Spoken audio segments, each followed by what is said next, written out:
#1 kitchenette red carpet menu where I honor the Best Picture nominations with delicious dishes. For the father, I've got the Fava.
The Father is a movie that deals with serious subjects: dementia, parents aging, taking care of them.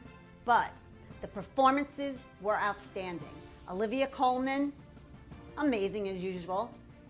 Anthony Hopkins, he's Anthony Hopkins, Sir Anthony Hopkins. And when I saw The Father, it jumped out at me. The Fava. A census taker once tried to test me. I ate his liver with some fava beans and a nice Chianti. And this is a fava bean puree with feta and radish, a little cracked pepper, a little drizzle of olive oil, and it is amazing. You know I'm gonna have to serve this with a nice Chianti. Kitchenette, a little kitchen with a lot of flavor.